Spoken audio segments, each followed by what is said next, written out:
morning. Good morning. Good morning, everybody. How's everyone doing? I was just checking to see if there was anybody strolling up from the parking lot. Sometimes we get stragglers, but looks like no one is coming in. So I don't usually say much up front. For those of you, I know some of you have been here before. I usually just answer questions. I guess what I'll start with is everything in Orland Park is going well. Financially, we're in very good shape compared to where we were 8 years ago when I got here. We've been able to do a lot by making a lot of changes to how we did things. We've been able to do a lot in the last 4 to 5 years. We invested a lot in our roads. So our roads have gone from, back in 2018, they were rated 48 across the entire village out of a scale of 1 to 100. So we were in lower than the middle, so it was considered fair. We're up in the 60s now, so probably a 25% increase in improvement in roads because we doubled our spending on it. Also parks, we had fixed 10 parks in the last 20 years. When I got here, we have 60-some parks, 66 of them. 56 have playgrounds. I think everyone can do the math on that. One every 2 years is like over 100 years to fix those, and so that obviously doesn't work. So in 2019, we started putting more money into our parks. So since 2019, actually 2020. So since 2020, we've fixed 32 of our, completely renovated 32 of our 55 playgrounds. Plus, for those of you who haven't seen it, we've done Schuessler Park. So Schuessler Park with not only fixed the flooding issues in the area to help with that. There's a lot of water stores underneath there, but put 2 turf fields in. In this upcoming year, we're going to finish it because it was always a 2-phase project, and that's going to be putting in an all abilities playground. So that has some different things in it than a typical playground to handle people who need accessible things, and it's like a rubber mat and that type of thing. It's a lot more expensive, but it will be a nice amenity to add to that park. Additionally, we did Centennial Park West, and then John Humphrey Complex was done as well. So we have some major renovations on those things. Upcoming this year, there's 3 more parks being done. Essentially by 2027, we will have done 42 of our 55 parks. So when we've done 10 in the previous 20 years. So we will have done a lot to get them up to speed. Dugan Park, this is where the cultural center was.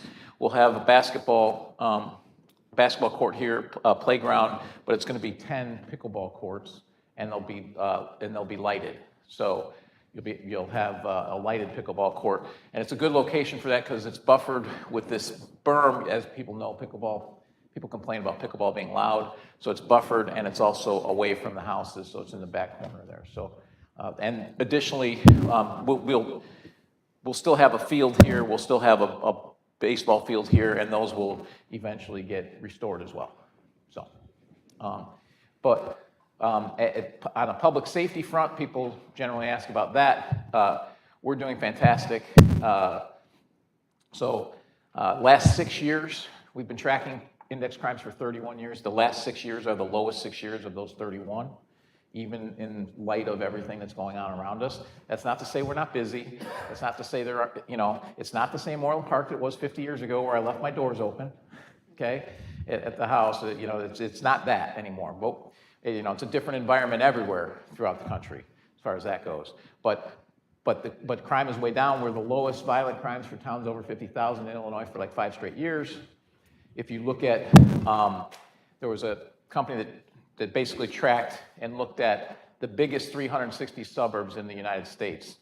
We're one of those. We're number 2 for lowest property crime rate and number 5 for lowest violent crime rate out of those 360 suburbs, and that was last year. So that comes from the FBI statistics. So, the town is safe. We have the safest mall in Chicagoland. So things here are going very well on an economic development front. You've seen Pete's Fresh Market open up. Steinhoffel's open up, Wild Fork. We're going to break ground on the Triangle probably next month. So lots of, and other things coming too that we I can't necessarily talk about, but you know, you have Seasons 52, Fogo de Chao, and that's just in the last, you know, 6 or 8 months. We also just approved a 125 unit housing project, which is the first single-family home project we've had in a long time. So it's nice to see that because we've seen a lot of duplexes and townhomes and things like that, but not a lot of single-family. But this is 125 single-family units, and they're all on. We didn't need any density. They're lower than our required density, so there were no amendments to that. And also, they're all bigger than 10,000 square foot lots, which is also a requirement. So they're not on small lots. So again, they're only, I think the only thing we approved that was outside of our code, which is not uncommon to approve things outside of our code, was the frontage on the, we typically require 100-foot wide lots, and we gave them a variance for that because the way the property is structured, the properties are deeper than they are wide. So, but they're all over 10,000 square feet, so, which is approximately 20% of an acre. So, and that's our requirement here in Orland. So, but with that, I'll open it up to questions from you about what you hear is going on. I have a question about Schuster Park. For kids with autism, the issue is that they elope, they run away.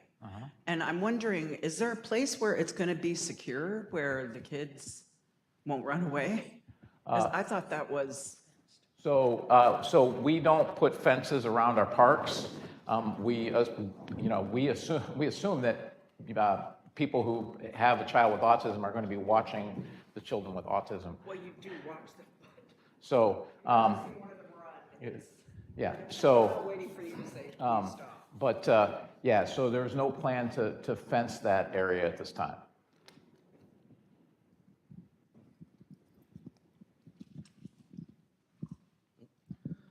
Hi.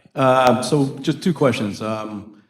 In the Fairway subdivision, there was back in the day, I don't know where I read it, one of the flyers was to have street lamps put into that area. I don't know if that's ever a project that's been accepted or was that rejected? So there's never been anything for Fairway to get street lamps that I'm aware of. There have been other subdivisions that people wanted street lamps in, and when we put it to a vote for everyone, a couple of them said they don't want them, a couple of them said they did want them.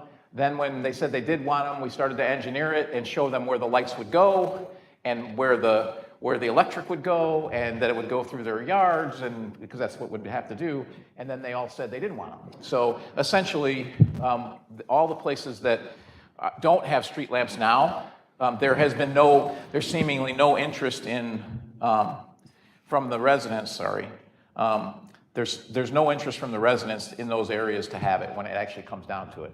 Even when they say there is, as soon as you tell them, okay, well, we're going to put a lamp here and a lamp here and electric's going to go here, and it's very, very, very costly. So if we were going to do it in Fairway, we would have done it when we did the sewers and the streets, but that's why we didn't. So. Second question. There's a lot of speed that happens to go down a lot of the streets in that area. Has there ever been a proposal to put in speed bumps or something to that effect? Never put speed bumps in Orland Park. We plow, so think about plows and speed bumps, not exactly the best mix in the world. Also, our fire department, fire district does not want speed bumps for first responders, as with our police, same thing. So you'll never see speed bumps in Orland Park. And as far as people, we hear it in every subdivision. The people who speed in your subdivision are your neighbors, okay? Because we run speed traps and speed things in every single subdivision. And we've probably, over a dozen, probably more, that I've seen and looked into in depth. 95% of the people who drive on our streets are at 28 miles an hour or below, which our goal is I know we set it at 20. We set it artificially low. 20 is really low speed limit. We want to keep people under 30. And so 95% of them are under 28. Typically, the peak is somewhere around 40 to 45 is what someone is driving. That's typically the high. And everyone we ticket, usually 98% of them are residents of that subdivision when we do those. So that's what happens. So, and people say, well, we need more patrols. Okay, well, we can only cover so much, and we've got 22 square miles, we can't sit cars everywhere. If a car's sitting there, yeah, they don't speed. I mean, that's just the way it is. So it's really hard to enforce that, but it's a problem not just here, it's everywhere in the country. So, any other questions? I just wondered if there was a possibility of maybe increasing the fines for for speed, if that would be a deterrent, or, you know, because when I looked at it and I think about the people that live in the Orland area, I mean, it's like a drop in the bucket, what they're charging for speed now. So the fines for speeding are there. People don't like paying for speeding fines, but the reality is that, you know, people still speed. I mean, and that's just the way that's just, it is what it is. And if we're there and we catch them, I think we write in the neighborhood of 4,000 to 5,000 moving violations, and probably another 4,000 to 5,000 warnings a year. So that's what we do. You know, again, speeding's a traffic violation. So, you know, and that's set by statute as well, what those fines are. It's not ours. And we can, and so, again, that's a state law. Hello, thank you. I was talking with one of the opponents running for mayor, and they stressed that, and I was not really very much aware of this, that some of the city's audit reports were delayed and missed deadlines and fees were incurred. Can you just explain to me what that was all about? Because I really don't know. Happy to. This has come up before. So I guess the first thing I would say is that we haven't gotten any fines. Okay. So as of a week ago, we have not gotten any fines. So the 2021 audit was late, very late. Okay. Interestingly, the 2021 audit, my opponent and his hand-selected village manager that I voted against hired that audit firm. Okay. So now they did the job right in 2018, 2019, and 2020. Then they were acquired by another firm. And their 2021 audit was basically not finished until December of 2023. And for those of you who know anything about audits, auditors can do a lot of things to your village or your town or your company with what they say in their audit. So they have our working documents. We're trying to get them to finish the audit, but we can only push so hard, because if we push too hard, they'll write things that are detrimental to us. So we pushed as hard as we could. We, once it was floated to the board, I actually got involved and pushed. December of 2023 is when we got the audit. That was the 2021 audit, so obviously quite late, 18 months late. At that point, the board immediately fired the audit firm because they obviously weren't capable of doing the job anymore. We asked for the working documents for 2022. The working documents for 2022, they refused. They basically wanted us to pay us more for that, and we said no, we're not paying you more after you're already 18 months late. So we went out for an RFP, so a request for proposal for a new audit firm. That takes some time. So that RFP didn't go out till January because we fired them at the end of December. That takes about 90 days to get through that process. Then we had a contracting process. So we signed a contract with the new audit firm in May, okay? Part of that RFP was we wanted the first audit done in 4 months, and we wanted the second audit done by the end of 2024 so that we were caught up, okay? So the 2022 audit took them 5 months, which is pretty reasonable. A first audit for a company coming in, they have to basically learn your systems, they have to do all that kind of stuff, so it's not unusual but 5 months for something our size where you've never touched it before is a lot. Plus, at the same time, we had a ERP, so basically new financial systems. So there's data conversion issues. So to get that done in 5 months was pretty good. So in November, we had a 2022 audit was done. It was a clean audit, meaning there's no issues with it whatsoever. And also, one of the things we asked them to do in the 2022 audit is to fully account for all of the money in the triangle. because there's a triangle fund which showed minus 28 million, but they had been, over the years, been transferring money to pay bills from other funds. So they looked at all of that, and essentially, that triangle, we lost $47 million. So, and by the way, that was my opponent that was there for all of that. So the 2023 audit, we're going to see a draft in the next week, and it's going to be done. I think it's going to be approved at the board in March, so we'll be caught up. So, and our understanding is that's clean as well, and then we'll be caught up. Interestingly, the people that you're talking about who said they're withholding, because they are withholding some funds from us, they're very small. It's basically money they collect for us for people that have municipal violations that don't pay it. It's a small amount. We're the only ones they're holding them from. There's two, us and Dalton. Dalton hasn't filed an audit since 2020, or 2019, I'm sorry. So they're that late. And there's 530 other organizations that have not filed their 2023 audit, and they're not withholding any of their money. So why are they withholding ours, right? So it's political. So at the end of the day, when they just announce they're going to do that and your opponent announces an hour later, that pretty much tells me it's a political issue. So on that front, though, the comptroller's office is the one doing that. The comptroller's fiscal year ends 6 months before ours does, and their 2023 audit isn't done yet. And they're withholding funds from us. They are 6 months later than us. Ours is going to be done in 3 weeks. Theirs is still not done. So, you know, and it's a known industry issue, auditors. That's part of the problem. Part of the reason with this acquisition is they just can't find out. It's really hard for anyone to get auditors. We've got 2 CPAs on the board, and that's why there's 553 units of government that don't have them done yet for 23. We don't like it. We didn't like it, but all we could do was act on it once we had the problem, which was in 2021, and get them caught up, which is what we've done. So we've got them caught, they're gonna be caught up in 10 months, getting 2 audits done. So, so obviously we took that pretty seriously.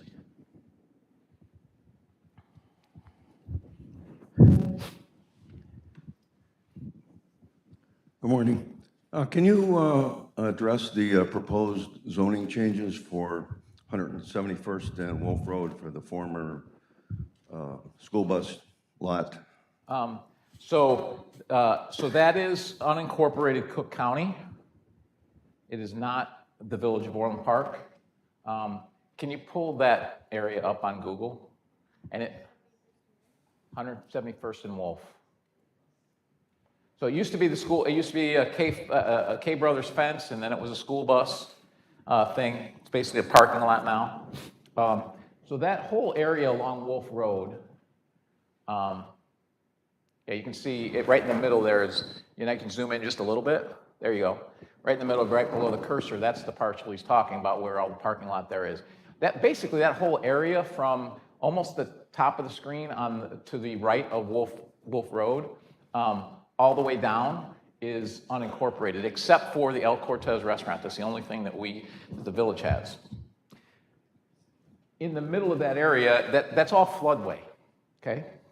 Which means it's very difficult to get any building done on that. Plus, you can only put 50% improvements into existing buildings. So we're aware of this. Anyone who's driven down there knows it's an eyesore. We've been trying to deal with it. But how many of you are aware of the annexations we've been doing? So we've been force annexing a lot of properties around Orland, and some people have really squawked about it. But they've been on roads like Wolf Road, like where they could potentially be commercial properties that we don't want to see, okay? Commercial uses that we don't want to see. So we've been force annexing them. If we surround a property less than 60 acres, the village can basically say, you're in our village, and we can basically force annex you. There's nothing, so we did that so the county can't do, because what they're trying to do here is they're trying to put a junkyard on that site, which would be a disaster. You've got Brook Hills, you've got Eagle Ridge 2, you have the grasslands, you have all that. I mean, it would be horrible for that area. So that's what they're trying to get a special use to do. They're supposed to have a hearing. That's why I was late coming in here, actually. I was talking to Commissioner Morrison about this very issue. They're supposed to have a hearing on March 5th for the special use at the zoning board. Our strategy, the first thing is to stop this. We've already passed a resolution opposing it as a board, sent it to all the commissioners. I'm going to be there on March 5th to speak. I encourage everyone to show up too. Everyone, show up at that zoning meeting so that this doesn't happen. We're exploring other strategies to annex that area, but the problem is it's bigger than 60 acres, it's 115, so we can't force annex. We surround it, but we can't force annex it because of its size.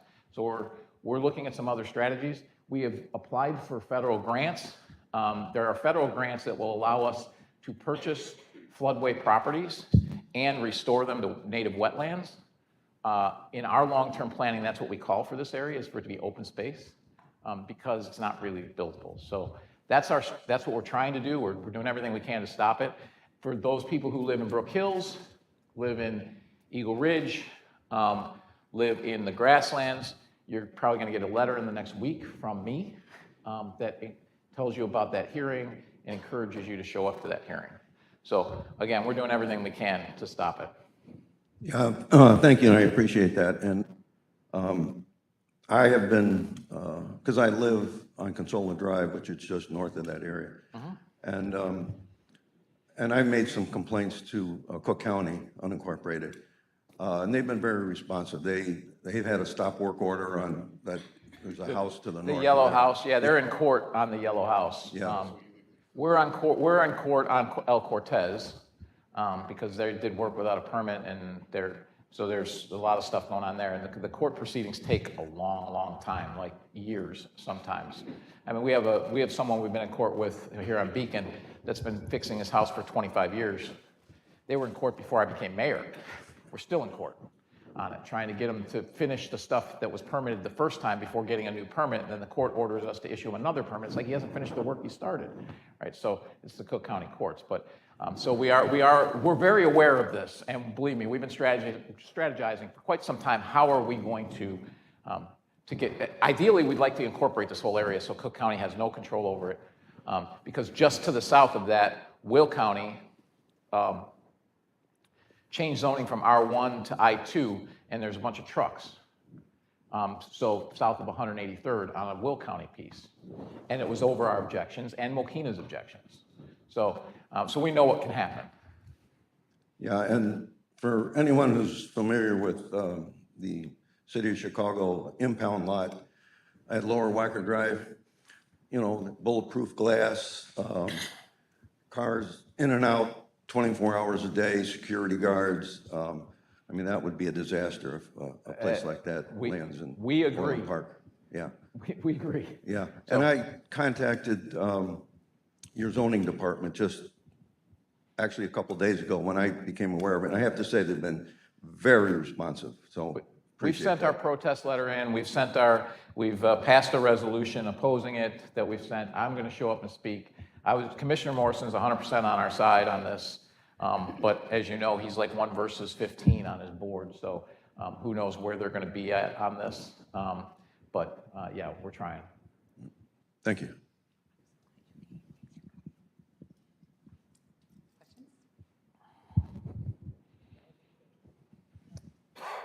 Yes, thank you. So yeah, I happen to notice an article in the local newspaper referencing the problems or possible problems that the village of Orland Park is having with the school boards. Okay? Are you aware of this? Yeah, I'm very aware of it. So the school boards have been challenging to deal with. Do you have that, the slide from Monday night on there? Yeah, you can even go to the discussion we had on it and pull it up.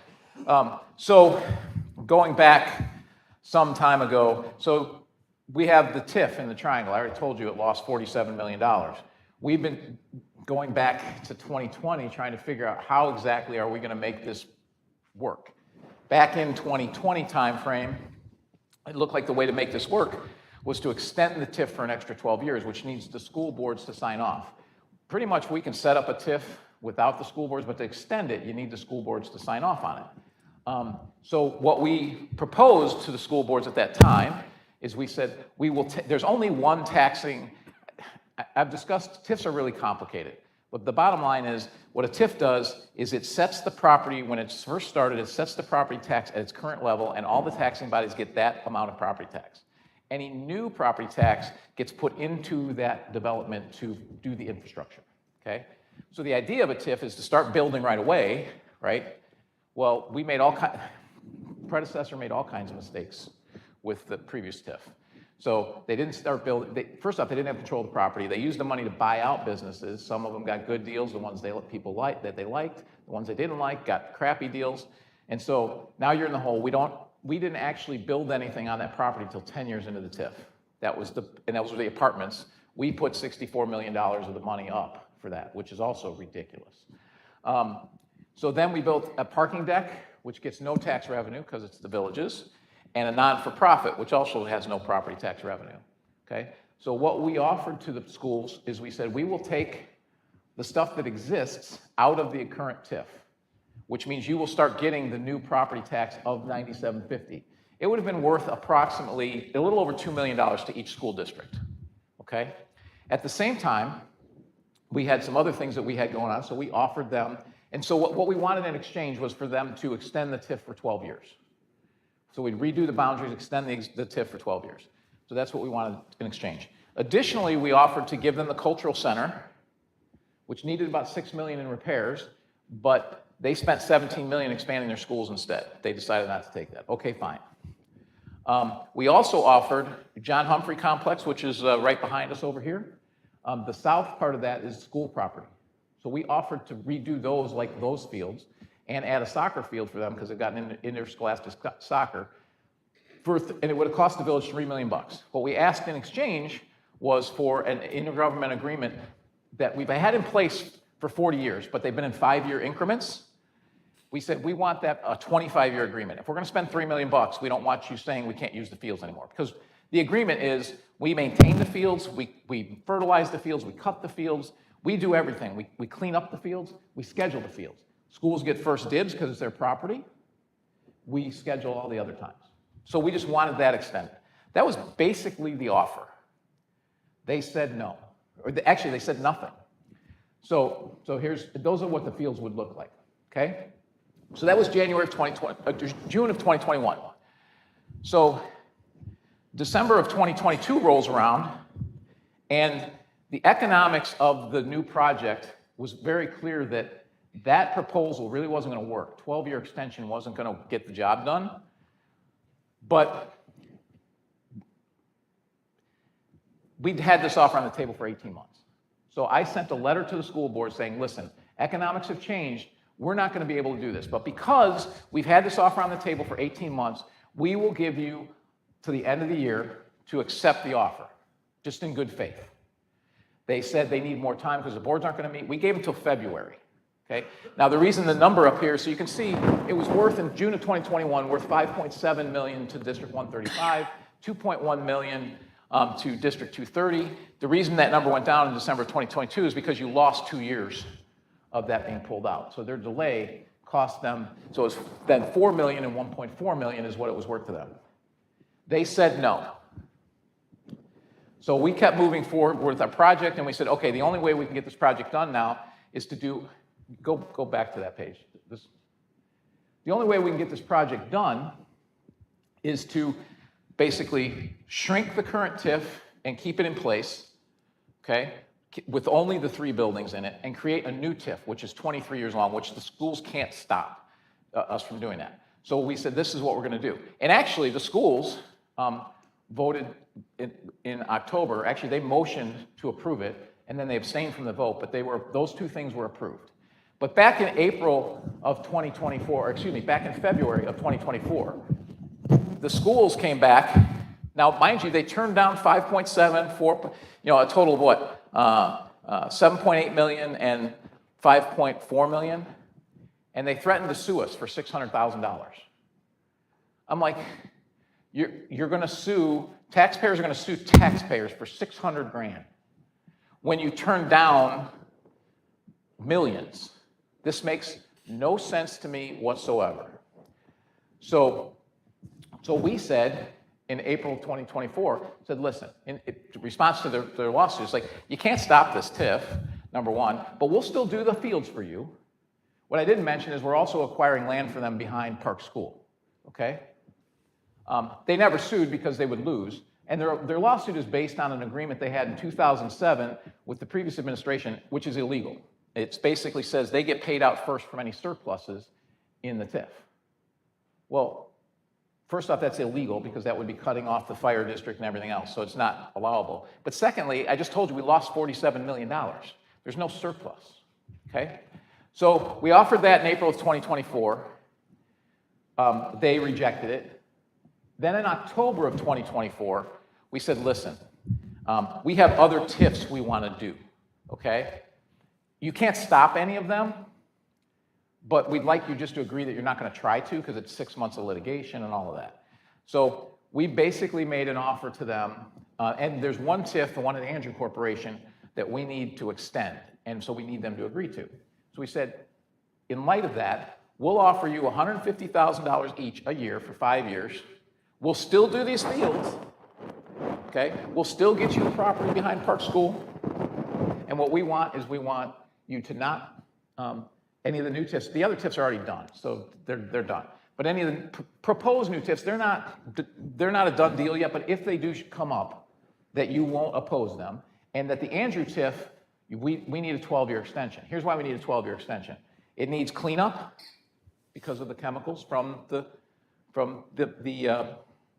manufacturing, and it also, there's a road, 151st Street has to go over the tracks. So those two things that money would be used for in the TIF, okay? Well, for it to work, we determined they either need to do 500 units now, okay, in the 23-year TIF, which would overwhelm the schools, which would be bad. But they could potentially do it with a 12-year extension, and they could do half as many units, and they could be restricted to 55 plus, so it'd be senior restricted. There'd be very few students coming out of that. Then the numbers work. So it basically protects the schools, and it gets the project and gets that whole brownfield cleaned up, right? So we offered them that. That was $4.25 million for the schools and $0.75 for District 230. And their counteroffer to us was they want us to take 9750 out of the TIF. The same thing we offered in 2021. Now it's worth $800,000 and $700,000 to them. Like, basically they're trying to get us to give them something they made a bad decision on. They could have made this decision in 2021, they didn't. So I don't know what they're thinking. The board doesn't know what they're thinking, but that's the background on that. I know that was a long story, but there's a lot of stuff going on there. But that's the money they've turned down, and those are their offer. Their threatened suit was worth $600,000, and their counteroffer was worth $700,000 and $800,000, less than what we're offering them now. I've never seen anyone negotiate like that in my life.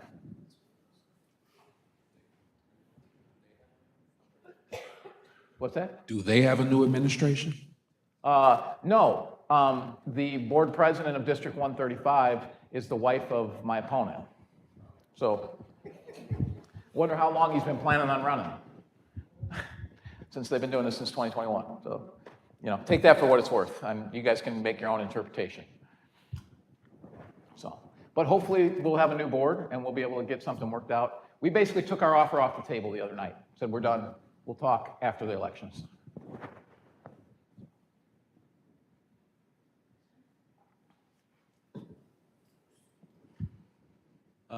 Just one in regards to the 143rd widening project. That's going to begin like soon, I hear, and it's going to come from Southwest Highway to Wolf Road. Can you elaborate on that project? Sure. The 143rd Street project, which has been for 20 years, has been the #1 regional project for the region. I mean, so since I've been here, and it's a state road. So we've been doing everything we can to get the state to fund it. The state has it on their list that it's a project they're going to do. And we're like, okay, where's the funding? Oh, you're going to fund it. I think, yeah, we're not funding $80 million to build your road. It fixes the flooding on Wolf. We've done a lot to help make this happen. We've paid for a lot of engineering. And before I got here, we paid for some engineering to get that done. And we've updated that engineering. So what we did is we split the project into 3 pieces. One is from Southwest Highway to West Avenue. One is from West Avenue to Wolf, and one is from Wolf to Will Cook. The portion you're talking about, Southwest Highway to West Avenue, is going to start late this year or early next. And basically, it reconfigures the intersection of Southwest Highway, so there's one light, not two. It also widens that area. So we were able to get $7 million of funding from the federal government, and we're actually paying for the other 3, because the state still hasn't ponied up any money. But we'll at least fix that section. We're hoping that will push them to do the rest of it. We've also applied for other federal grants for the other 2 sections. The interesting thing is the Will Cook to Wolf section is actually about not that much more expensive than the Southwest Highway to West Avenue portion. And the state is saying, well, we're gonna put a new light or put a light at Creek Crossing, which is needed. Like that project's like $3.5 or $4 million. I'm like, well, why not spend the 12 and do the light at the same time? Instead, they want to do the light when it's 2 lanes and then tear the light out and do a new light later. I mean, it's stupid. It's typical state of Illinois stuff, right? So we're trying to get funding for that, basically, at this point.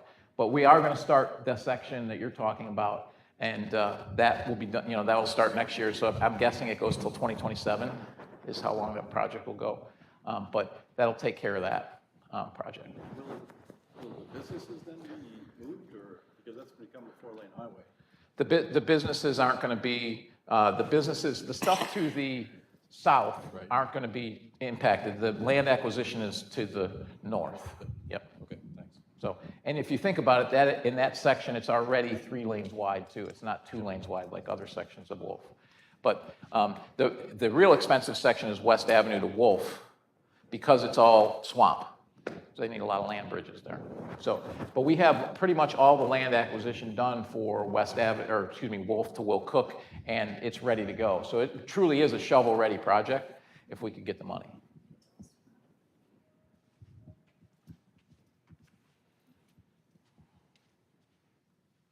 I can't believe no one else has questions. Nothing? Nope. Okay. I was gonna say 40 minutes, that'd be a record. Usually it's at least an hour and 20. Can you talk about Centennial West? What's happening this year? And Yes, so Centennial Park, I was just on the phone with that too. I can't announce the acts that are coming, but because we've got one that's locked in and we've got a couple more that we're trying to lock in.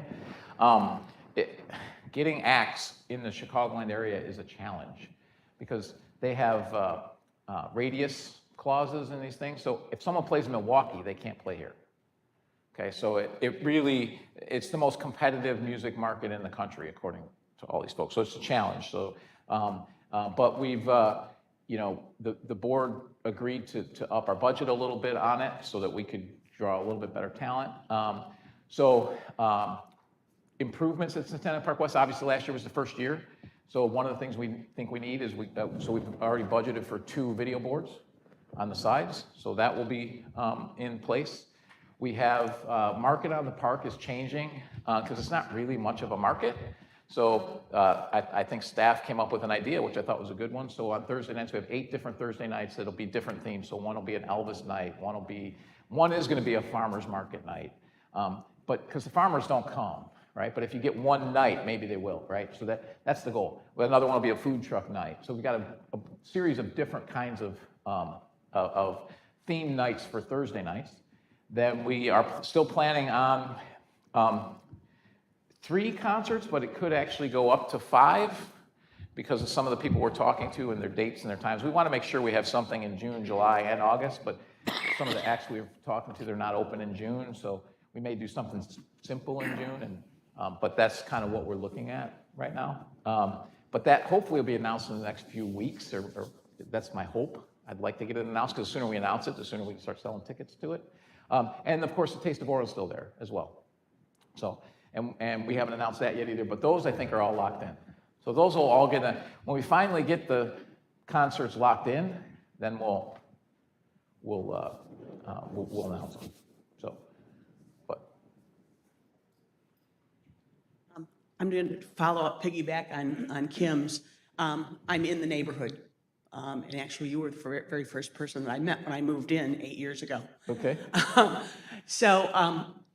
being in that neighborhood, that's 12 acres that have essentially been removed from the Park District for public use unless there's an event going on. I used to walk through there all the time. Is there any, has there been any thought given to opening up the paths through there? I mean, I understand the cost and the expense of the venue or of the stage and the equipment, et cetera. But is there a way that that could be fenced off and still leave the rest of the park open to public use? So we made the decision not to do that because we have fencing around it. And I know you moved in 8 years ago. I actually live in the neighborhood too, and we moved in 2005. We were actually the second or third single-family home in there, so there's still a lot of empty dirt. There were no townhomes, there were no anything. And I can tell you that this was planned back in 2005. So this was acquired for this purpose. And I used to go over there and throw the ball with my dog all the time, and I can't get in there either.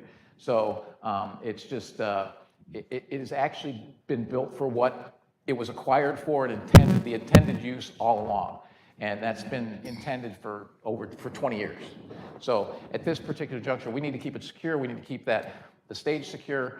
And there's no, if you think about securing that stage, putting a fence across the middle of the venue is not going to really help enjoy the venue. The other question that I have is, being that I'm on the back side of the stage, I'm across from the pond. Is there a reason why the freight doors are blinking? I know that there are many children in the neighborhood that do have special needs, and for anyone who has, has some of these needs, that motion sends the motion lighting. I've seen other freight doors that are solid red or solid green, but these are flashing. I don't know, we can check and ask, but we haven't, this is the first time that's been brought up in a year. Just So, curious yeah, on I that. don't know. It's irritating at night. Yeah, we can check.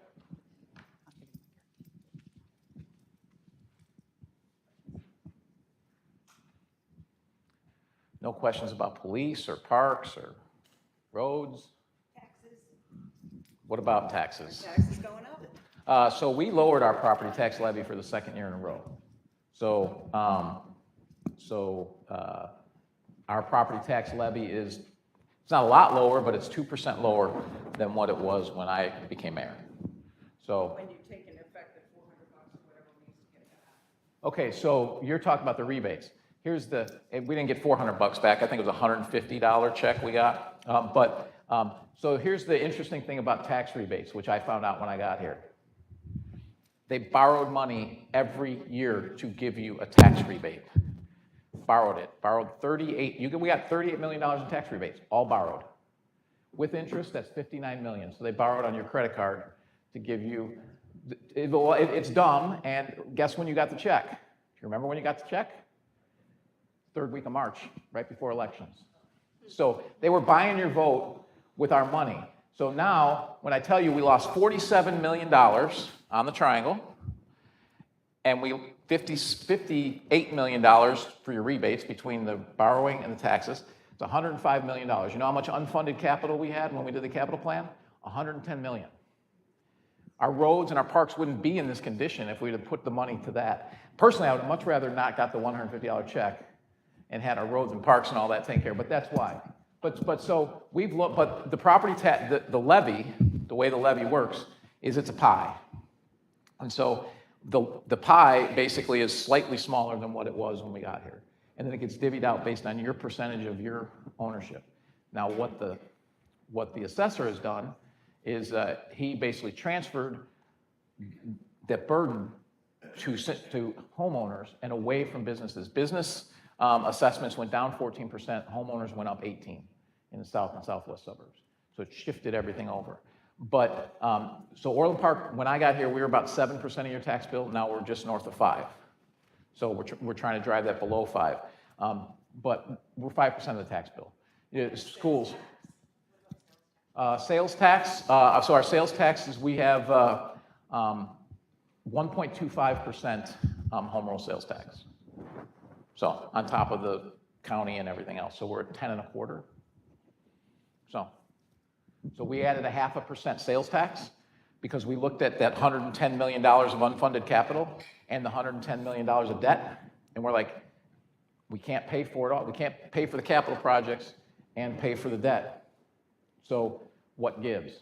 And we said, well, if we increase the home rule sales tax, which 60% of that's paid by people from outside of Orland because they come here and visit and shop, we can keep our property taxes down, and we can, and we got rid of the vehicle stickers, which had doubled about 10 years ago.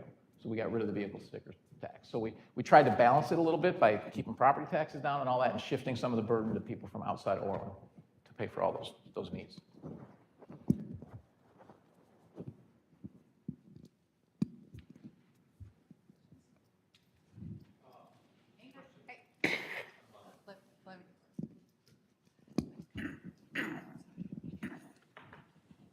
I was wondering, you added on the 1/4% sales tax on to the village here, all right, which I don't think we really knew about until it happened. Well, it was part of our capital plan that we talked about, and then we had a board meeting about it. I mean, we talked about it for 2 months Right. at the board. On the other hand, you put a 1/4% tax on our utility bills now. We have administrative charge that I believe wasn't there some years ago. It was $10, now I think it's $12 or $13. Right? Shouldn't that be with our property taxes to the village? Shouldn't that be figured in as an expense to us instead of hitting us on the backside? Because there's a lot of homes and businesses in this town. So, again, we tried to move things to consumption. We had a choice to make. You got $220 million of funding that we don't have funding for, that was left to us. We were left with $110 million of debt when I got here and $110 million of unfunded capital. Our choice was, if we kept going the way we were, none of your roads were getting fixed, none of your parks were getting fixed, none of that was getting done. That was the choice, because you still got to pay the debt. So, we talked to our Economic Development Advisory Board. We had multiple meetings about it, and ultimately we said, hey, it's better to have a consumption tax. We need to try and keep property taxes down. People are getting pounded on their property taxes. We don't want to be, our alternative is doubling up your property tax. We didn't think that was a good choice. So, and up to this point, haven't really heard any comments, complaints, or whatnot. No, it was just a simple question, but the fact of the point is, it's almost like it's a tax on us that really is a hidden tax because it's dependent on sometimes your usage, but it's a lot of money that you have coming in here, and you're talking about the debt that you incurred, but you're using the village, you're using the homeowners and the businesses to pay off your debt that isn't. You're running a business here. Okay? No, we're not. We're running a it's- government. That's the problem. I'm just saying, it's like, it could be anything you want to say it is. But I guess what my point is that you're telling the people you're actually paying for the debt that somebody else, and we're hiding it as an administrative cost onto your utility bill. That's the only question I'm asking. So here's the thing. $110 million of debt is not the Village of Orland. The Village of Orland Park is the residents. It's your debt. You're the ones that owe the debt. There's no other place for the Village of Orland Park to come up with the money to pay that debt. There's no other place with the Village of Orland Park to come up with the money to pay for capital costs. So, now, had you not spent all that money on the triangle, $47 million, had you not spent that money on the rebates, the $110 million, we wouldn't have to do any of this. Oh, by the way, our roads would be even cheaper to fix because they wouldn't have been as bad a shape. Because what they did was, they fixed 10 parks in 20 years, they underfunded our roads, they basically underfunded our infrastructure to spend a bunch of money on the triangle. That's ultimately what happened. So in 1997, our taxes, property tax and home rule sales tax were $2.7 million. By 2007, it had grown to $26 million. Yet we still added, and so it was still about 26 or 27 million in 2017. So we did all that increased revenue, and added $110 million of debt, and we let our roads and our parks deteriorate. So we're faced with, we have to do something. And so we had these discussions. We said we don't want the property tax burden. We want to get rid of some of the silly stuff that costs us money to administer. The vehicle stickers cost a lot of money to administer, and it also cost you a lot of money, about $1 million a year. So we tried to balance that. We got rid of the vehicle stickers. We've lowered property tax the last couple of years so that we can keep that down. And we did put the home rule sales tax, again, 60% of that's paid elsewhere, or paid from people outside, and then the utility tax that we did to try and bring some money in to help pay off that debt. And the comment about we'll run this as a business, this is the problem. They tried to run a business. We shouldn't be competing with businesses. They tried to be a developer. We lost more than $47 million because we still have to do a Metro parking lot that we've agreed to. We still have to move utilities, so it's more like $55 million we lost on that project, okay? So Orland Health and Fitness is another good example. I could argue either way whether to acquire it or not acquire it, but they had no idea what it was going to cost us. It has cost us, since we acquired that, $14 million to fix it. They had no idea. They did no due diligence. So should we spend $14 million for something that a business can provide, right? Our parks, businesses can't provide that, but a development, businesses can do. So the idea, the thought that we run this as a business, that's when government gets in trouble, is they think they run this as a business. What we try to do is be responsible with your money. And the choice we had was we can let all of our infrastructure deteriorate, or we can make some small changes to our tax structure to get all this done. Now we're in a good long-term position to get all this stuff done. It's going to be in a long-term capital position that's good.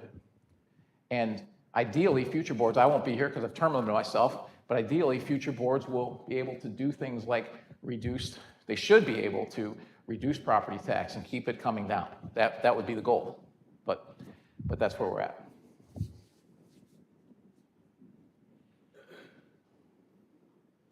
You got the state of the village from last year? It'd be a good one to show, the finances.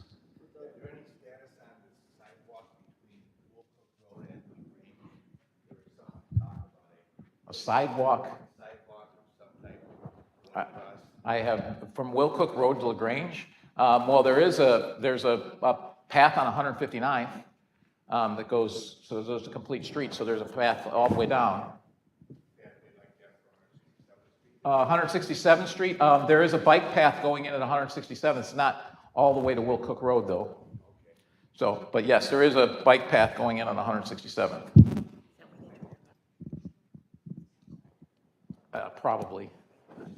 Thank you. Quick question regarding, you mentioned the Orland Park Health and Fitness Center there. So now, as I understand it, the village owns that facility. We do. Well, is there any talk or any possible chance of selling it or changing the status on that? I'm a frequent user, and that's why I'm interested. So, no, I mean, now that we have it, I don't think there's any chance that the status changes on it. Payless Health and Fitness was getting rid of it because they were losing money on it. We run it, and we run it at an operating break even. Unlike other parts of our rec department, our rec is generally subsidized 50% by outside sources, outside taxes and such. But Orland Health and Fitness is not. Orland Health and Fitness, since we acquired it, we said we're going to operate this at market rates, and we actually outsource that to a firm to operate it. And maintenance capital, like new equipment and things like that, is paid for out of that, but big capital expenses are not. So we've spent about $14 million. So it covers the operational stuff, but it doesn't cover the building and all of that. Because as you can imagine, Payless Health and Fitness Payless knew they were going to get rid of it, so they didn't put any money into it. And so the amount of stuff that we've had to fix and that we've had no idea, and we keep uncovering more, it was unbelievable. And that was, I inherited that, unfortunately, but that's part of that unfunded capital that we have. And actually, it's even higher because it's gone up. So, but there's no plan to do anything with it now that we have it. We have it.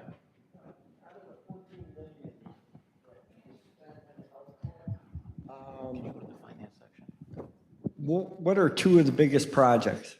So one was redoing the pool because it was leaking and such. And then the other was I believe the pumps for the pool were big, and then the other is the HVAC. So those were all big projects. So There's a bunch of other stuff too, like, new carpeting and all that other stuff that needs to get done. You got a clicker for me? Is this gonna work? I'm just gonna see if this is gonna work. I guess it would help if I turn it on. It's on. Okay, it's not working. All right, so go down. Well, actually, leave that one up. No, the one before that. So, we go to the finances. I'll just walk you through. This is what I talked about last year's State of the Village. It's a little bit different than the chart on the right's a little bit different. But when I got here, mid-2017, this chart was shown to me on the left. So those are our desired operating reserves. Our desired operating reserves are 20%. That's so we have cash on hand, okay, to deal with issues. So it was about 35%, projected to be 23% or 24% in 2017. The 2018 initial budget was 22%. But at the run rate we were doing things, they were projected to be below our reserve level and actually not have the reserve and be eating through the reserves and be negative by 2023. So the changes we made, and this goes to the choices on some of the taxes. We already cut everything we could. We cut staff. We did everything we could, and you can see what we did with the financials there. The actual reserves that we had in 2017 ended up being 33%, 34% in 2018, 2019 42, 2020 50, almost 60 in 2021. It actually was 30% in 2022 because we used that extra money that we had saved for some of those capital projects, like we should have, instead of just hoarding money. And then the 2023 is going to end up somewhere around 28% or something like that. So basically, the left, we were a disaster. Okay, on the right, we're in a pretty good shape fiscally. So, and by the way, none of the taxes that you talked about had been kicked in yet for any of that. That's really for paying the capital projects that we have. So to go to the next slide. So actually, the end of year 2023 is going to be actually less than that. So our debt was 110. It's going to be about 87 at the end of year 2023 once that audit is done. So go to the next one. Those are the tax rates that we talked about. So in 2017, we're at 6.82%. So we were 6.1 in 2022, and I think we're at 5.2 or 5.3 now. So we're really doing what we can to try and keep your property taxes. Our portion, we can't do anything about the school districts, but we can do what we can. So go to the next one. So here's the other big impact that we've had that's really hurt the village, and this is the state. The state crushes us. So I already talked to you about and we'll show it again, about the rebate money and then the TIF money, but LGDF is the Local Government Distributive Fund, okay? What that is 10% of sales tax gets shared with municipalities on a per capita basis. So we don't get what we put in because we put more in than most towns do per capita, but we still get a per capita basis. So, Posen gets the same per capita that we get. City of Chicago gets the same per capita that we get. Well, they cut that in 2010, they cut that amount from 10% down to 5.5%, okay? And in total, it got a lot louder real quick. So in total, we're actually closer to $58 million now that we've been shorted. It's up to about $8 million a year that we're being shorted. So they changed the percentages. What you see in 2018, 2015, and 2016, where it started to change, is it was supposed to ratchet back up. It started to ratchet back up the percentage because they're like, well, we need your help to fix our budget. And so the municipalities, they basically took it out of the municipalities' hide, and they were supposed to give it back. Well, when Pritzker got in office, it started ratcheting back down again. So it got down to 5.5%. Now it's at 6.5%. But at the end of the day, we've been shorted about $58 million. So when you think about that, that's another $58 million. It's not a lot of there's a lot of little decisions, but these big decisions, the rebate, the TIF, this LGDF, in total, that's $160 million.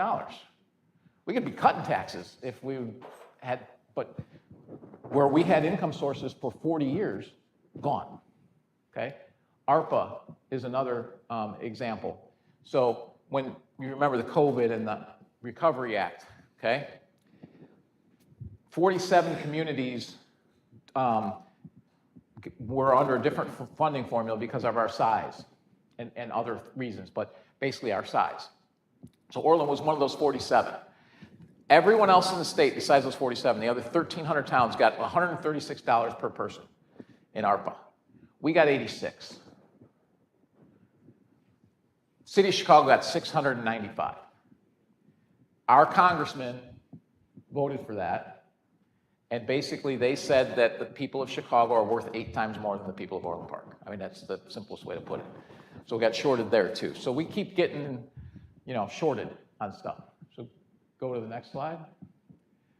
So those triangle losses, that's what was on the books back then, 31 million. Remember I said we had them find all the losses, everything they transferred? Well, it was actually 47 million was what the losses were, okay? The Orland Health and Fitness, I'm showing you 13.1 million. It's now 14 million, but 13 million. Tinley Creek is a project we have to do. Tinley Creek was a project that was on the books in 2014, but we have to get right of way to do that, or actually easement to do it. We had the money to do the whole project back in 2014. Well, MWRD hasn't added to that money. Now the project's $4 million more expensive. It's actually now $5 million more expensive because we weren't willing to basically go to these people. We have 4 people that 52 of them have signed off. I think 4 of them we're going to eminent domain to try and get the easement. Basically, they have a creek behind their house, and the creek is eroding. In some cases, the houses are about to start to fall into the creek. And we have a project for the taxpayers to fix, and it's on their property, but we're fixing it because it's part of the overall, water storage and watershed, and MWRD had the money to do that. So they're getting about $200,000 of improvements to their property, every single one of those owners, but 4 of them are being difficult. And most of them signed up to give us the easement so that we could do the work. But that's a project that should have been done already. The LaGrange landscape cost us $18 million. And it's also cost us $500,000 a year to maintain. So we should have put stuff in there that was lower maintenance. Of that 18 million was our cost. There was already money for landscaping. We spent all that extra for all. It was beautiful, but the question is it really worth it? So there are all questions that you ask. Boley Farm was acquired with all kinds of things that we have to fix. So, another 2.4 million. So there's a lot of stuff that we kind of got stuck with. Go to the next one. This is the rebate that you were talking about. So you can see the debt every year that we took out, and we're paying you rebates in the blue. So if you look at the LGDF shortfalls and the projected shortfall, the ARPA money that and the unfunded capital of 106 million, that money alone would cover almost all of it, all but 29 million of our unfunded capital. Go on to the next slide. Also, if you look at the decisions Orland Park made, property tax rebates, interest on the rebates, the Triangle, Tinley Creek, LaGrange Landscaping, Orland Health and Fitness, that's 17 million extra we would have had to do all that capital. So those kind of decisions have long-term, those big decisions have long-term impact. Go to the next one. And this was our major capital projects that we had. So it's a whole list of them that we have. And obviously the ones in 24 and 25 are already funded. So,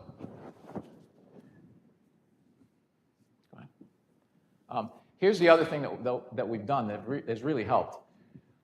So from 2006 to 2017, we had gotten a little over $3 million, 3.2, I think, in grant money from other sources. Since 2018, as of this, we had 41.6. I think we're at 48 now.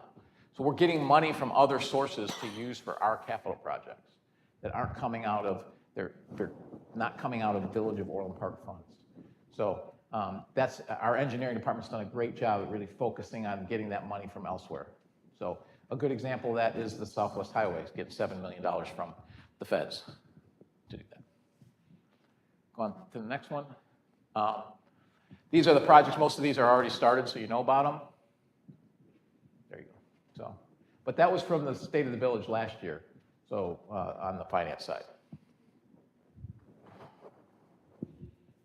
I know that's a lot of information, but hopefully it's helpful. Any other questions?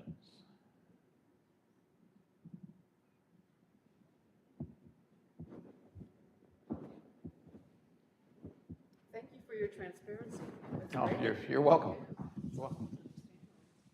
Good morning. So just newer to the area, so you hear about the triangle and it was a huge deficit. What was the economic plan, right, to get the return on investment?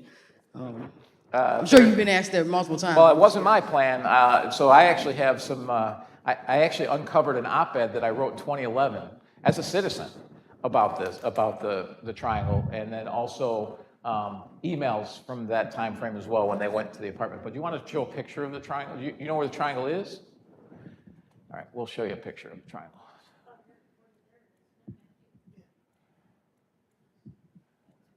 So there you go. So you can see that's the triangle. You see the triangle there, Southwest Highway 143rd and LaGrange. It currently has a University of Chicago. It has a parking garage, and it has the 9750 apartments. So back in 2003, there was a strip center there. There was a hardware store, a lumber company, a concrete company, and some other stuff there. They were all operating businesses. It was fully leased. It was old. Because it was there when I was a kid in 1966. It was there, okay? So it was the one place you could, it's where the bank was, it's where the post office was when I was a kid. I mean, everything was there, the grocery store, everything. So it was old, but it was fully rented.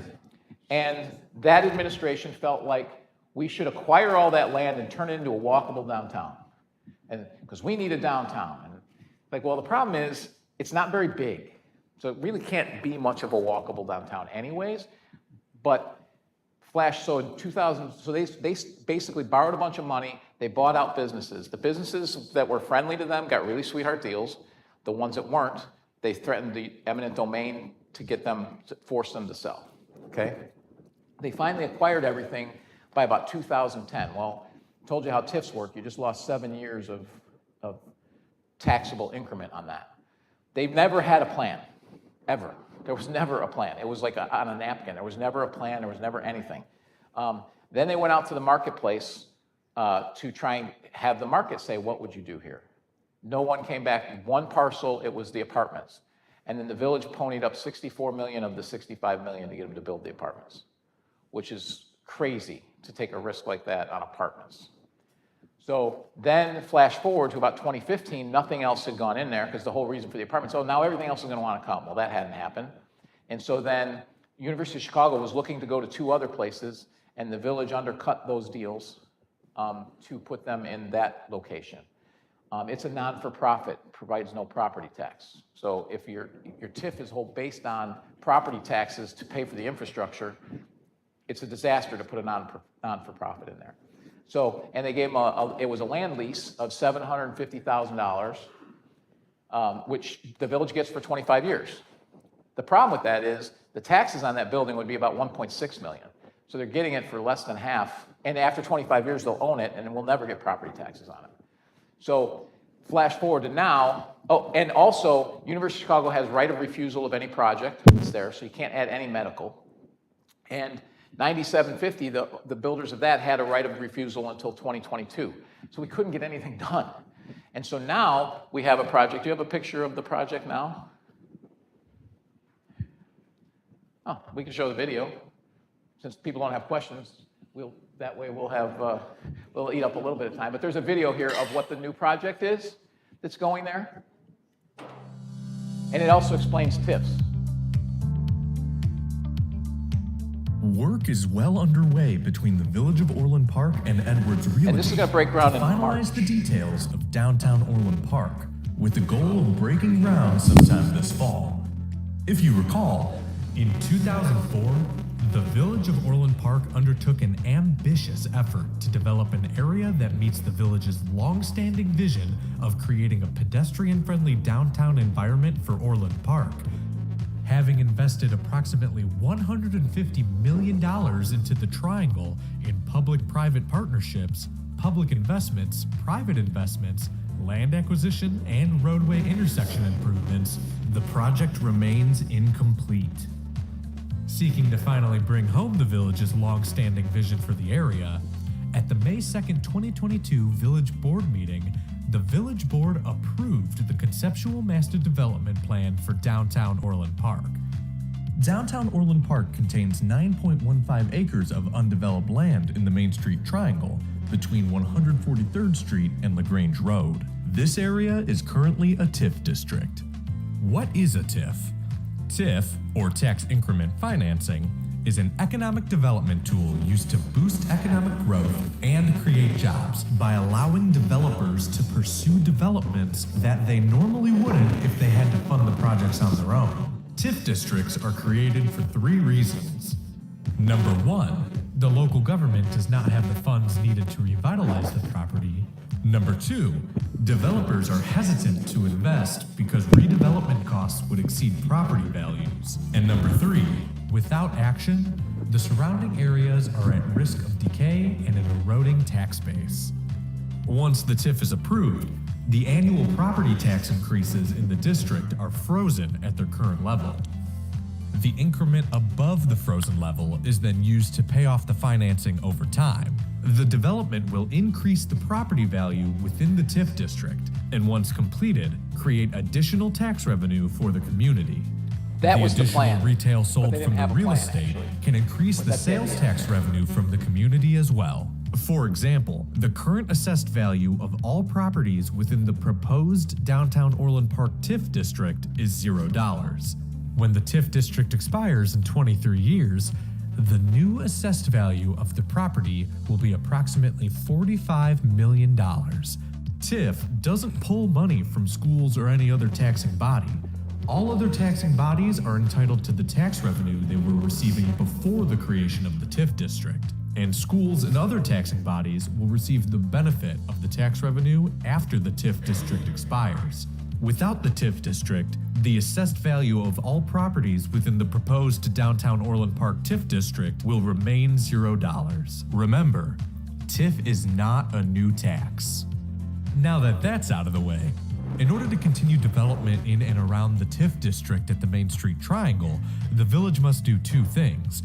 1, amend the existing TIF district boundary to include a subset of the parcels currently in the TIF district, and 2, designate a new TIF district on some of the parcels currently in the TIF district. Since the May 2nd, 2022 Village Board meeting, the plans of downtown Orland Park have evolved to create a truly iconic and enjoyable experience, attracting some of Chicagoland's most desirable cafes, restaurants, and marketplaces. There will be over 140,000 square feet of new building space that will be used for retail, restaurant, entertainment, and other commercial uses. But most importantly, no new residential space will be built. Heroes Park will be the central hub to downtown Orland Park, designed to accommodate flexible outdoor activities, including farmers markets, concerts, ice skating, and additional activities. The site will include a tribute to Heroes water feature and over 37,000 square feet of landscaping area with plenty of trees for shade and a plethora of lawn room for everyone to enjoy. The North Pond will be another beautiful feature for the development. Residents can overlook the water feature while enjoying the businesses of downtown Orland Park. This area will have a completed pedestrian connection to LaGrange Road for more access. Downtown Orland Park is seated right along a rail line with a Metra commuter rail stop at 143rd Street. This considers the development a transit-oriented development. Transit-oriented developments, or TOD, create compact mixed-use developments near public transit to ensure people ease of access to jobs and other services. Some examples of other transit-oriented developments include Downers Grove, Park Ridge, LaGrange, and Arlington Heights. Some of the other updated parcels include you got retail and restaurants going in. It says hotel there, there's no hotel. It's gonna be office space.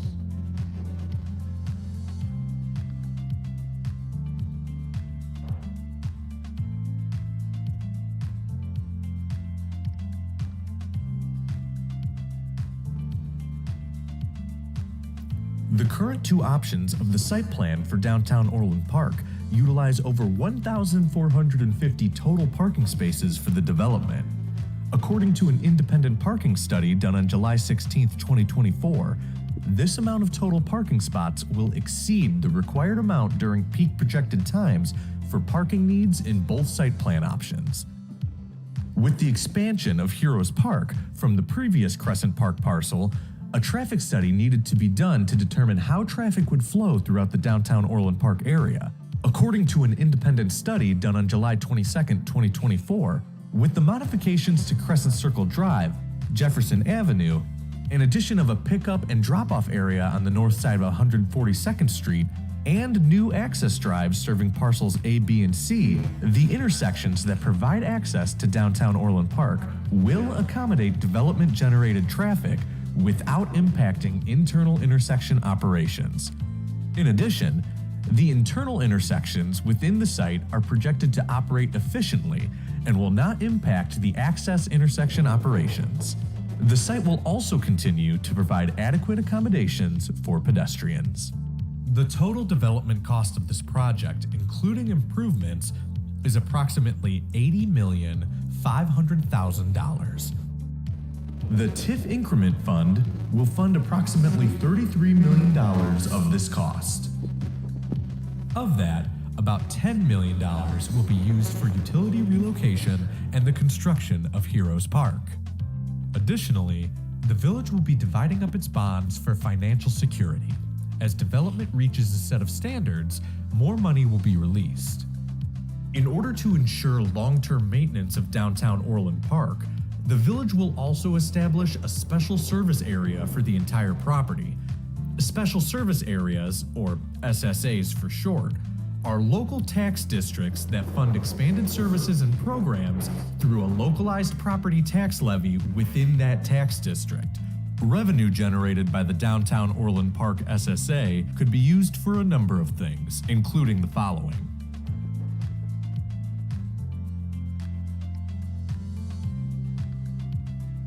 There are a lot of moving parts as part of this project. Here are some important upcoming dates. These dates are subject to change. You see, we're pretty much on time. We approved it in October of 2024. So, pretty much on time. Because of the importance of this project for the community, we want to hear from you. Before a TIF district is created, the redevelopment plan must be available for public review at least 45 days prior to the public hearing. The public hearing offers the community an opportunity to raise questions and voice their concerns about the proposed redevelopment. A registry of interested residents and organizations must also be created for each TIF, and a notice of important TIF activities shall be sent to those registered. For more information or to sign up for the TIF registry, please visit orlandpark.org/DTOP. So that gives you probably more than you may have asked for the TIF, but I think what's important here is that, so you can see it was the concept was approved in 2022, but we knew the process takes a long time because there's a lot of public hearings. We've had a lot of public hearings on it.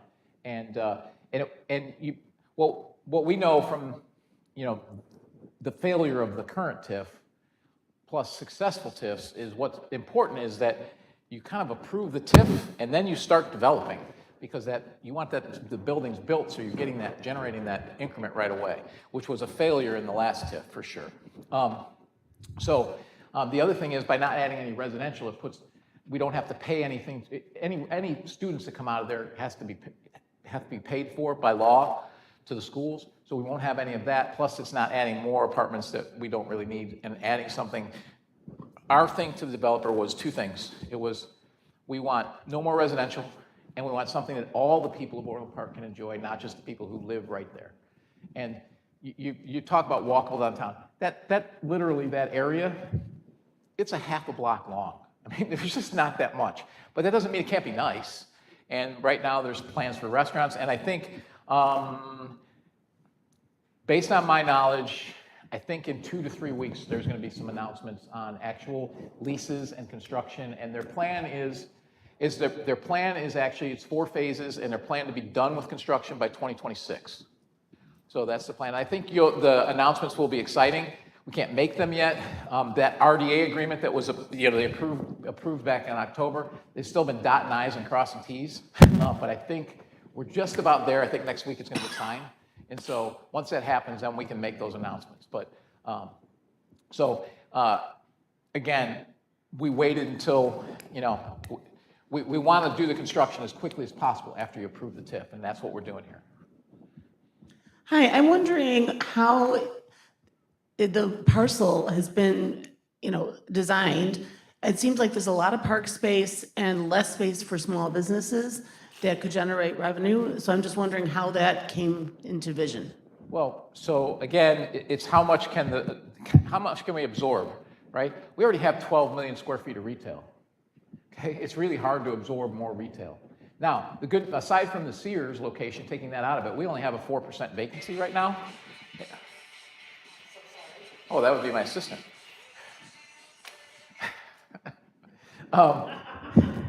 So we only have a 4% vacancy right now, but you don't want to add too much retail, because if you add too much retail, you can't fill it. And oh, by the way, you say small businesses, but the reality is small retail businesses turn very, very quickly. They go in and out of business all the time. And so there are small shops. All that whole walkable area there is going to be small shops. And also, don't forget, underneath 9750, there's all kinds of retail vacancies. There's none of that's ever been filled, so that should help fill that. So it basically determined that we don't need more retail than we're already putting in there with what's there at 9750 and what's being put there. But we want something for everyone to enjoy. So the whole idea of the park is that people can go there, they can enjoy the park, they can go and walk over to the restaurant. That park is going to have, our ice skating rink is going to move over there, so that in the winter it's active. And the nice thing about the SSA, when they say, so basically that SSA means it's a property tax just on those properties to maintain those areas. So the village residents aren't going to be on the hook for maintaining all of that stuff into the future. For sure, the first 10 years, not that big of a deal, but 15, 20 years from now, that SSA, that money from that SSA will be used to pay for that area. So are you going to get rid of the ice rink that's down the street? Yeah, when that one's built, we will probably get rid of the ice rink down there, because it's very, very, very, very expensive to operate. Very expensive, yes. It's, isolated generators, all of that. And we probably will do something else with that area of the park. I don't know what yet. But, and I suppose it could stay an ice skating rink, but I think 2 ice skating rinks probably be too much. So the goal will be to move it there. And that way, there's also businesses around, that you can stop in and visit. It would be more desirable to go towards the 143rd, because the one over there by the pool is more isolated. It's more isolated. There's no businesses around it. It's well used, but I think people will adjust. The one thing I've learned as mayor, there's 2 things people don't like. They don't like the way things are, and they don't like change. So,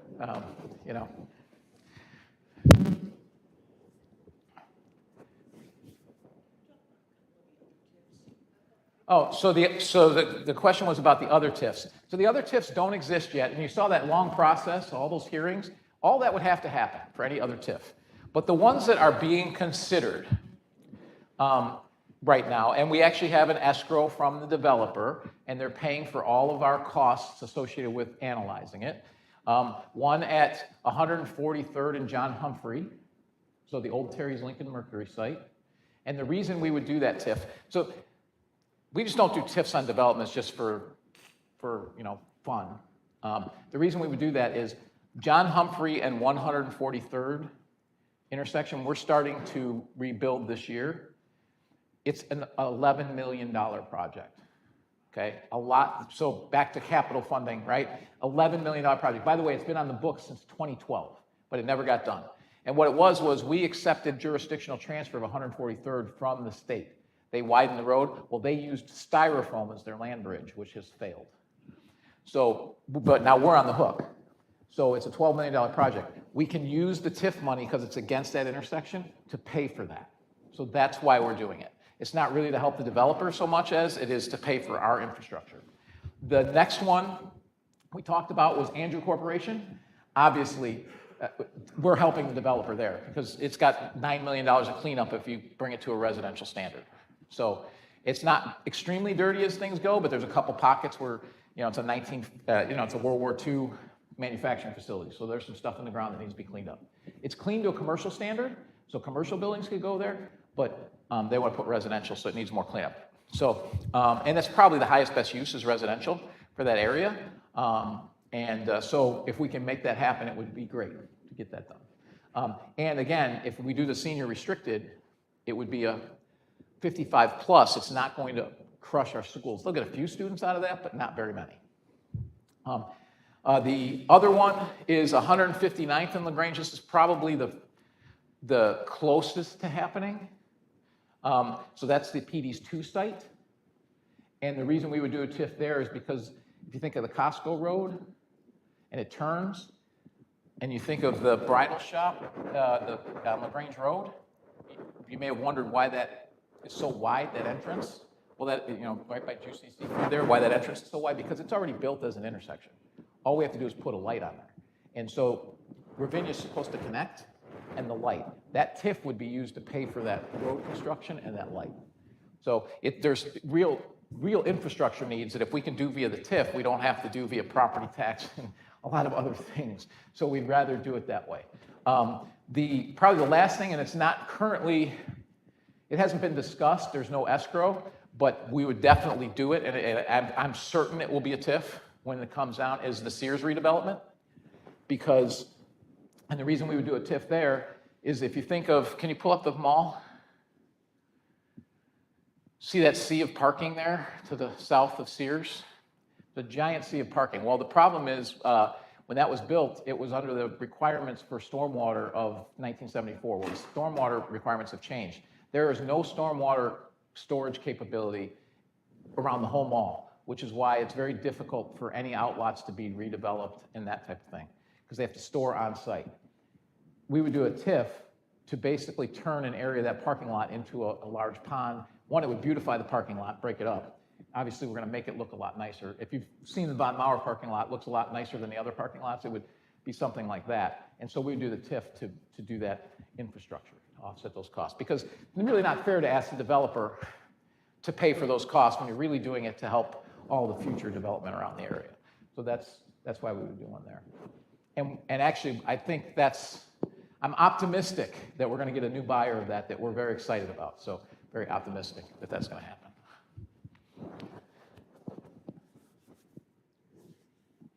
So you asked a question about a TIF, and look at all the time. Look at all we got from that.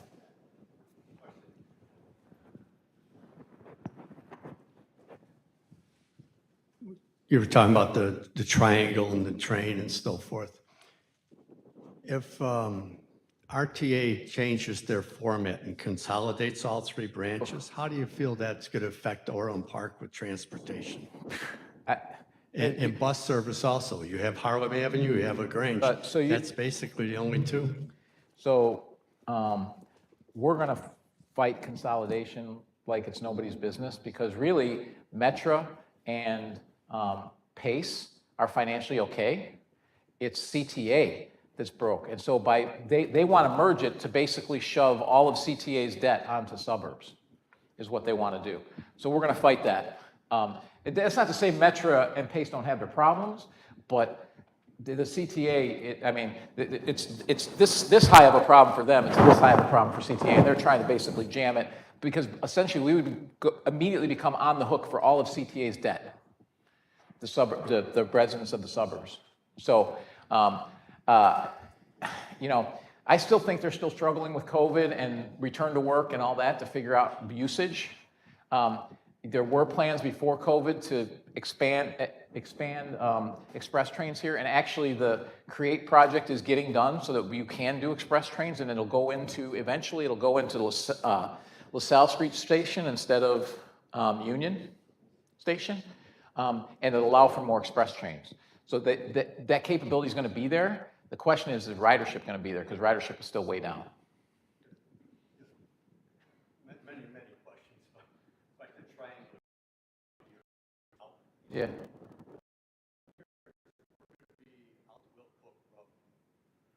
Possibly.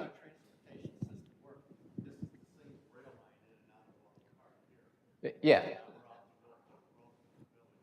Yeah, so, I mean, Wilcook Road, I mean, we have something at, basically 179th and near Wilcook Road. So, I mean, we're not going to, we'll have the same transportation. The question is, will there be, if the ridership increases, I believe Metro, they will have the capacity to increase the trains and to add express trains. They will have that capacity. It's all going to be dependent on, does the ridership warrant it? And, do they make those decisions? But they will, by that time, they're going to have the capacity to add that. There's no doubt about. But at the end of the day, the idea, I saw the TOD, the transit-oriented development. At the end of the day, we're in the suburbs. It's still going to be the car. The car is still going to be. There's a lot of there's a lot of planners that are dreamers that everything's going to be transit. It's just not. I mean, we've seen that. It's just there's just no way you're going to be able to in our lifetimes not have the car be a major part of how you get around. So. Even these complete streets with bike paths, like it's Chicago. The one thing you can notice about the complete street bike path on LaGrange Road, no one's ever on it.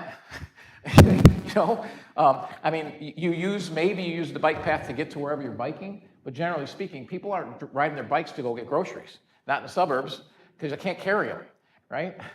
So, I always I kind of get a kick out of the urban planners who try and treat the suburbs like we're the center of the city, and it's just different, right?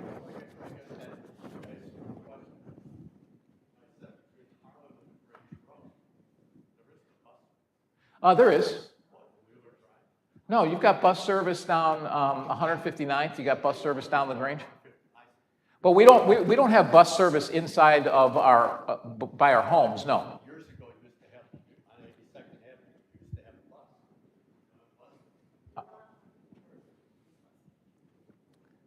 Yeah. There's like 4 different pace routes that go through Orland. There's 4 different pace routes, and then we operate a pace bus for disabled, so that for people who can't get from their place to. And we actually, that was something that we did. That was part of those cost-cutting efforts. We were losing $150,000 a year on it. We changed how we were operating it, put a smaller bus, and now it's $20,000 cost as opposed to $150,000. So, any other questions? Nothing else? So we do have a special guest here. Is Leo still here? He's sitting quietly waiting for his pets. He's got such a tough life.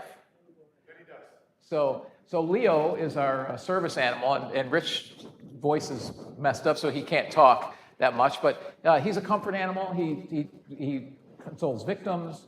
Our officers, when they've had stressful days and whatnot, he's as friendly a dog as you will ever find in your life. And so if you're not afraid of dogs, he will definitely come take pets from you.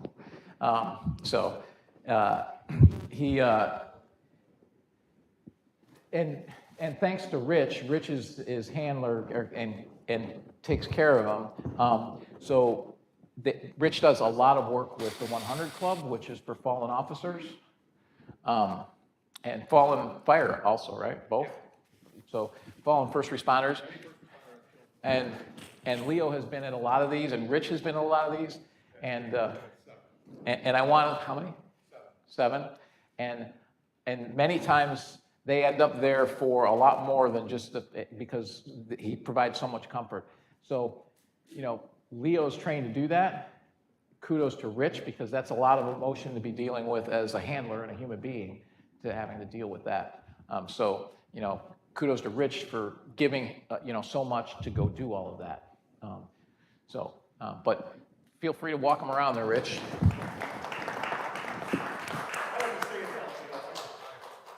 Well, I told him, when I found out he was going today, I said, "You bringing Leo?" He goes, "I don't have him with me." I said, "Go get him." Everybody loves Leo. So definitely say hi to him before you go. Any other questions before we wrap up? Thank you all for coming today. Hopefully this was informative and useful. So, and looking forward to spring, and we can use all of our parks.